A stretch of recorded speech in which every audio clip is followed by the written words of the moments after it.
प्रिय विद्यार्थियों, हमने अपनी पिछली ऑनलाइन कक्षा में कक्षा अष्टमी विषय हिंदी के पाठ 4 दीवानों की हस्ती पाठ के लेखक का परिचय व जो कविता है उसका सस्वर वाचन किया था। अब हम उससे आगे बढ़ते हैं। इस कविता का एक बार पुनः हम वाचन कर लेते हैं और उसके बाद में आगे बढ़ेंगे।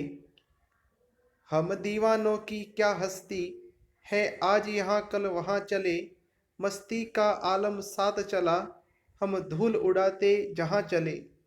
आए बनकर उल्लास अभी, आंसू बनकर बह चले अभी, सब कहते ही रह गए अरे, तुम कैसे आए कहाँ चले। किस और चले यह मत पूछो, चलना है बस इसलिए चले, जग से कुछ लिए चले, जग को कुछ अपना दिए चले। दो बात कही दो बात सुनी, कुछ हंसे और फिर कुछ रोए, छककर सुख दुख के घूंटों को हम एक भाव से पिए चले। हम भिखमंगों की दुनिया में स्वच्छंद लुटाकर प्यार चले, हम एक निशानी सी उर पर ले असफलता का भार चले। अब अपना और पराया क्या, आबाद रहे रुकने वाला, हम स्वयं बंधे थे और स्वयं हम अपने बंधन तोड़ चले। इस प्रकार से ये कविता का पुनः हमने एक बार वाचन किया है। अब इस कविता का हम सारांश जान लेते हैं। दीवानों की हस्ती कविता में कवि भगवती प्रसाद वर्मा जी ने एक मस्त मौला और बेफिक्र व्यक्ति के स्वभाव दर्शाया है। कवि के अनुसार ऐसे दीवाने और बेफिक्र व्यक्ति जहाँ भी जाते हैं वहाँ केवल खुशियाँ ही फैलाते हैं। उनका हर रूप मन को प्रसन्न कर देता है और फिर चाहे किसी की आंखों में आंसू ही क्यों न हो। कवि कभी भी एक जगह पर ज़्यादा समय तक नहीं टिकते हैं। वे तो संसार को कुछ मीठी प्यारी यादें और एहसास देकर अपने सफ़र पर निकल पड़ते हैं। कवि लोग सांसारिक बंधनों में बंधे नहीं होते, इसलिए वो दुख और सुख दोनों को एक समान रूप से स्वीकार करते हैं। यही उनके हमेशा खुश रहने की वजह है। इस प्रकार से इस कविता के अंदर एक दीवाना जो व्यक्ति होता है वह किस प्रकार से बेफिक्र होकर जो अपना जीवन जीता है, उसके इस स्वभाव को इस कविता में दर्शाया है। यहाँ पर कवि ने आज़ादी के लिए लड़ने वाले जो वीर क्रांतिकारी थे उनके स्वभाव का दर्शन हमें कराया है। वह भी इसी प्रकार से बेफिक्र होकर अपनी मस्ती में इस मातृभूमि को आज़ाद कराने के लिए लड़े थे। इस प्रकार से उनके स्वभाव का दर्शन हमें इस कविता के माध्यम से आगे होगा। आगे कवि ने यह भी बताया है कि कवि के अनुसार उनके लिए संसार में कोई भी पराया नहीं होता। वो अपने जीवन के रास्ते पर चलकर खुश रहते हैं और सदा अपने चुने रास्तों पर ही चलना चाहते हैं। इस प्रकार से ये कविता का सारांश था। आगे हम कविता का कविता के पद्यांश का वाचन करते हुए उसको उसके भावार्थ को जानने का प्रयास करते हैं। पहला जो पद्यांश है उसके तहत, हम दीवानों की क्या हस्ती है, जहाँ है आज यहाँ कल वहाँ चले, मस्ती का आलम साथ चला, हम धूल उड़ाते जहाँ चले। दीवानों की हस्ती इस कविता की इस पंक्तियों में इन पंक्तियों में कवि कहते हैं कि दीवानों की कोई हस्ती नहीं होती है, यानी अस्तित्व नहीं होता। अर्थात तो वो इस घमंड में नहीं रहते कि वो बहुत बड़े आदमी हैं और ना ही उन्हें किसी चीज़ की कमी का कोई मलाल होता है, दुख होता है।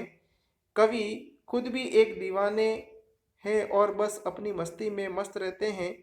उनकी इस मस्ती और खुशी के आगे गम टिक नहीं पाता, दुख टिक नहीं पाता है, और वे धूल की तरह उसे उड़न छू करते हुए, यानी धूल की तरह उस दुख को उड़ाते हुए आगे बढ़ते जाते हैं। इस प्रकार से यह पहले पद्यांश का अर्थ था।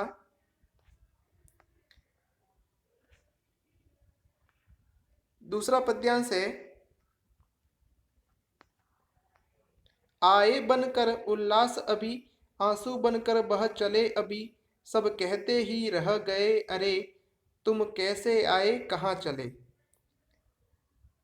कवि आगे कहता है कि दीवाने और मस्त मौला लोग जहाँ भी जाते हैं वहाँ का माहौल खुशियों से भर जाता है। फिर जब वो उस जगह से जाने लगते हैं तो सब काफ़ी दुखी हो जाते हैं। लोगों को उनके जाने का पता ही नहीं चलता। वो तो मन में ही अफसोस करते रह जाते हैं कि उन्हें मालूम ही नहीं हुआ कि कवि कब आए और कब चले गए, अर्थात वह व्यक्ति है वह कब आया और कब ही चला गया, उसका ज्ञान ही नहीं होता है।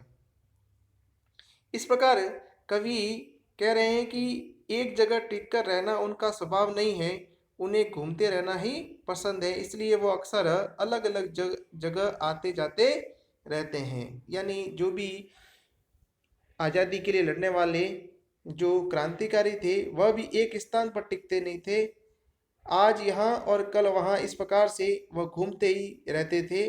उन लोगों को जागृत करने के लिए, उस आज़ादी के लिए लड़ने के लिए तैयार करने के लिए, वह लोगों को जागृत करने के लिए घूमते फिरते थे। किस और चले ये मत पूछो, चलना है बस इसलिए चले, जग से उसका कुछ दिए चले, जग को अपना कुछ दिए चले। यानी कुछ जग से ले लिया और कुछ जग को दिया, इस प्रकार से वे आगे बढ़ते रहे। दीवानों की हस्ती कविता में कवि इन पंक्तियों में कहते हैं कि मुझसे मत पूछो मैं कहाँ जा रहा हूँ, मुझे तो बस चलते रहना है इसलिए मैं चले जा रहा हूँ। मैंने इस दुनिया से कुछ ज्ञान प्राप्त किया, अब मैं उस ज्ञान को बाकी लोगों के साथ बांटना चाहता हूँ, इसलिए मुझे निरंतर चलते रहना होगा। यानी मैं एक जगह है स्थिर रहकर नहीं बैठ सकता, मुझे जो भी मैंने ज्ञान प्राप्त किया है इस संसार से वह मुझे औरों तक भी पहुँचाना है, इसलिए आगे बढ़ना है। इस प्रकार से इन पंक्तियों का अर्थ था। आगे हैं, दो बात कही दो बात सुनी, कुछ हंसे और फिर कुछ रोए, छककर सुख दुख के घूंटों को हम एक भाव से पिए चले। आगे कवि भगवती चरण जी वर्मा कहते हैं कि वो जहाँ भी जाते हैं लोगों से खूब घुलते मिलते हैं, उनके सुख दुख को बांटते हैं। कवि के लिए सुख और दुख दोनों ही भावना एक समान है और इसलिए है कि वो दोनों परिस्थितियों को शांत रहकर सहन कर लेते हैं। यानी सुख और दुख है वह जीवन के हिस्से मानकर कवि है उनके उन दोनों परिस्थितियों के अंदर उसको शांत भाव से सहन कर लेता है। इस तरह कवि अपने मार्ग पर चलते हुए लोगों का दुख सुख बांटते हैं और उन्हें एक समान ढंग से ग्रहण करके आगे बढ़ जाते हैं। यानी सुख है वह जीवन के अंदर आता है तो उसके बाद में दुख अवश्य आता है और दुख के बाद में सुख अवश्य आता है। यह जीवन का हिस्सा मानकर उसको सहन करते हुए आगे बढ़ना है हमें आना चाहिए। हमको यही जीवन का जो शाश्वत सत्य है इसको मानकर आगे बढ़ते रहना चाहिए, सोचकर कवि आगे बढ़ जाता है। आगे कविता की पंक्तियां हैं, हम भिखमंगों की दुनिया में स्वच्छंद लुटाकर प्यार चले, हम एक निशानी सी उर पर ले असफलता का भार चले। कवि आगे कहते हैं कि ये दुनिया बड़ी ही स्वार्थी है, लोग स्वार्थ में इतने अंधे हैं कि बस भिखमंगों की तरह सबसे कुछ ना कुछ मांगते ही रहते हैं। मगर कवि स्वार्थी नहीं है। यार लेखक कह रहा है, जो कवि है कविताकार है भगवती जी भगवती चरण जी वर्मा है, वह कहते हैं कि मैं स्वार्थी नहीं हूँ, इसलिए उन्होंने स्वार्थी दुनिया पर बिना किसी शर्त के अपना अनमोल प्यार लुटाया है। लोगों को प्यार बांटने का खूबसूरत एहसास हमेशा कवि के दिल में रहता है। स्वच्छंद लुटा कर प्यार चले, यानी वह जो खुशियां है वह लुटाना चाहते हैं। उन्होंने जीवन आगे बताया है, हम एक निशानी सी उर पर ले असफलता का भार चले, यानी कवि कहता है कि उन्होंने जीवन में काफी बार असफलता और हार का स्वाद भी चखा है, इसलिए उसका बोझ उन्होंने कभी किसी दूसरे व्यक्ति पर नहीं डाला। इस तरह कवि ने अपना स्वार्थी दुनिया को भरपूर प्यार दिया और अपनी नाकामयाबी का भार हमेशा स्वयं ही उठाया है। आगे कविता की पंक्तियां हैं। अब अपना और पराया क्या आबाद रहे रुकने वाले, हम स्वयं बंधे थे और स्वयं हम अपने बंधन तोड़ चले। दीवानों की हस्ती की इन अंतिम पंक्तियों में कवि कहते हैं कि अब उनके लिए दुनिया में कोई भी अपना या पराया नहीं है। ठीक है ना, यानी जीवन के अंदर उन्होंने यही बताया है कि अपना और पराया कोई नहीं है। अब उनके लिए दुनिया में कोई भी अपना या पराया नहीं है। जो लोग एक मंजिल पाकर वहीं जाना चाहते हैं, उन्हें कवि ने सुखी और आबाद रहने का आशीर्वाद दिया है कि आप जहां पर भी हैं वहां सुखी रहें। मगर कवि खुद एक जगह बंद कर नहीं रहना चाहते, इसलिए उन्होंने अपने सभी सांसारिक बंधन तोड़ दिए हैं और अब वो अपने चुने हुए मार्ग पर आगे बढ़ते जा रहे हैं। वो इसी इसी में खुश और संतुष्ट हैं। कवि कहते हैं कि मैं अपने बंधन है मैंने स्वयं ने ही जोड़े थे और मैं अपने बंधनों को तोड़कर है वह खुश हूँ और संतुष्ट हूँ और मैं अपने आगे के जो मार्ग है उस पर बढ़ता जा रहा हूँ। इस प्रकार से ये जो कविता की पंक्तियां थी, इनका वाचन व मैंने भावार्थ ज्ञान करवाया। आप इस इसके जो प्रश्न उत्तर हैं वह पीडीएफ द्वारा नीचे दिए जा रहे हैं, उनको अपनी नोटबुक में हल करें और इस कविता के अर्थ को बार बार इस वीडियो को देखकर उसका अर्थ समझने का प्रयास करें। आज के लिए बस इतना ही।